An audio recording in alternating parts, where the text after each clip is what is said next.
I've been working on this Maserati for several days.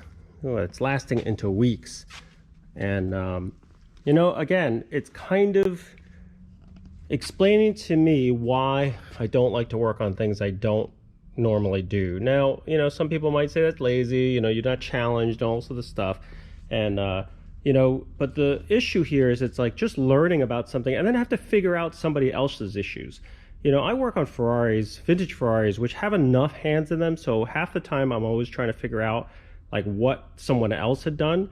You know, that makes it challenging enough. When you work on a car that's wired differently, made by a different manufacturer, then you have to learn the wiring diagram of how that car works. And I've spent over 20 years working on Ferraris that I know them fairly well, and yet there's still a challenge. Now, learning how to work on a Maserati, which I would have normally turned away, but you know, just in a moment of weakness, I accept this job to work on this Maserati Ghibli Spider. And I was just working through it and just getting really frustrated with some of the things that was going on. This car came to me, and one of the things I noticed was that the headlights weren't working. And so, not having a wiring diagram for the car, what was happening was, I mean, a couple things. I turned on the headlights, and at first the headlights weren't even working. And of course the doors wouldn't even pop up.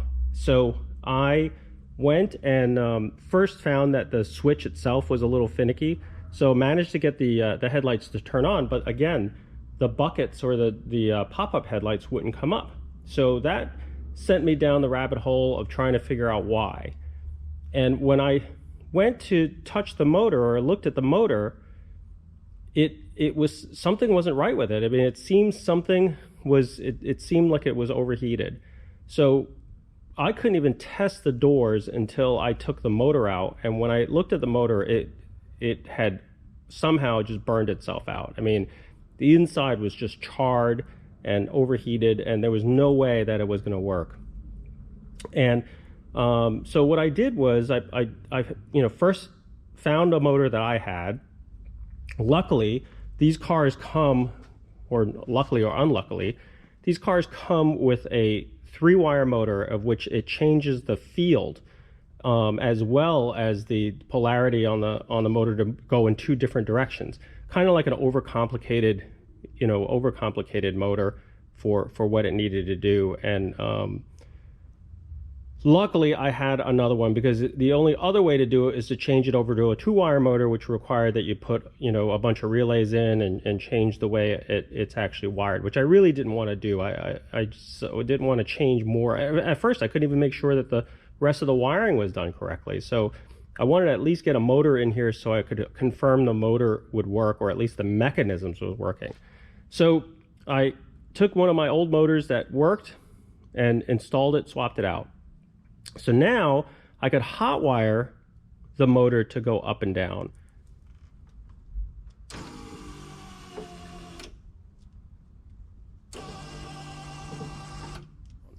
But for some reason, the supply circuit was not working. So this all happens when you get a wiring diagram. You know, so I get a wiring diagram for a Maserati. Luckily, somebody published this. I mean, we don't even have this in the Ferrari world.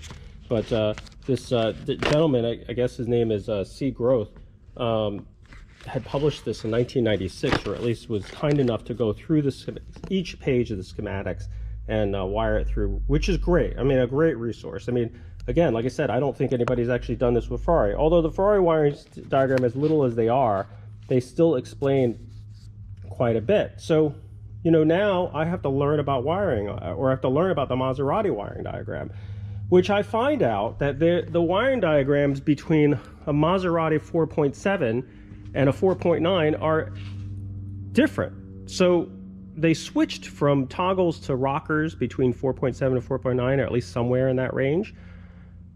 On top of it, this car is questionable whether or not it actually was either a 4.7 or 4.9. Let's not get into the history of this particular Ghibli Spider, whether it's even a Spider or a coupe or all this other stuff. I mean, you know, if you know the car, you know the car. There's history on this car. But for me, I'm just trying to fix it so that it gets together for for the next owner. You know, he knows all the history, not my problem, not my concern. So the question I had, which was this wiring harness a 4.7 or 4.9? As I start looking through the wiring harness, it suspiciously looks like a 4.7 wiring harness that was converted to work as a 4.9 wiring harness, which means that some things worked and some things didn't. From what I understand, and again, I am no expert, but from what I understand, 4.7s had toggle switches that would independently raise and lower the headlights, while the 4.9, the switch was integral with the headlight switch. So looking at the way this is wired, the wiring harness seems to support a separate switch for the headlight buckets. The switch gear on the dash seemed to support the fact that this was a single switch, because this has the rocker switches for the dash. So that headlight switch should operate the headlights by turning them on and turning on the headlights and moving the doors at the same time. Wasn't happening on this car.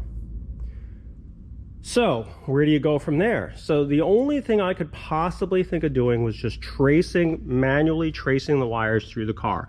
Was there a hidden switch? Did someone who wired this thing in so that it would have a hidden switch? Because the way the wiring is, I don't think it comes off the headlight switch from what I could see. So, you know, a lot of times working on these cars, you don't necessarily put your hands on the car, but you wake up at like 5 o'clock in the morning and you have this diagram floating around in your head. And you're trying to figure out, like, if I were someone who was working on this car, how would I make this work without a separate light control? They have this thing called, where is it? It says it's called a headlight raising control switch. And then you have the lights control switch. And if I had to eliminate this switch, how would I do it? And I said, the only way I could think about doing it is there was some relay somewhere hidden, or some special toggle switch, rocker switch, momentary switch that would raise and lower the headlights. Because if they're converted a 4.7 to a 4.9, that's what I would have to do to make the harness work with what the car has. So this morning, I traced the wires. I came down here. I looked at all the wiring that's in here. That was also modified by another shop, because again, what they did was they put a bunch of relays in here. I mean, I know that someone's been in here, and I don't want to rewire this whole car. So I started tracing wires back, and I got to a point where I found the termination of those wires that was supposed to come through. And what I found was they led underneath the dash here. And lo and behold, I found, see if I can get my light here to work right. I found a relay switch box that was wired with the correct colors. I was looking for a green, a brown, and a red wire, and they turned up in here. And what else did I find? I found a blade fuse, and that blade fuse was blown. So hidden underneath this kick panel, which I had to remove, okay, was that hidden relay box with a blown fuse. So I said to myself, boy, could that be it? That's just it. The motor burned out. The motor got super hot, burned out the fuse, no more headlight motor. So I put the fuse in, and guess what? I have headlights now. So now, all I have to do is flick the switch, and guess what? I have headlights. All because of a little blown fuse. But that took days of figuring out what was going on top of replacing the motor, on top of figuring out what's going on with the wiring diagram, on top of all that stuff. But man, am I glad I figured that out. So, am I going to take another Maserati? Well, I guess I've just all of a sudden become an expert on Maserati lights. And this is how it starts, is that people say, oh, well, Tom, you know how to do Maseratis now. Can you do Maseratis? But I don't know. I think I'm going to keep it a secret between us. So that's working on cars that maybe I have no business working on, but I come a little bit closer to learning a little bit more about Maseratis. Thanks for watching.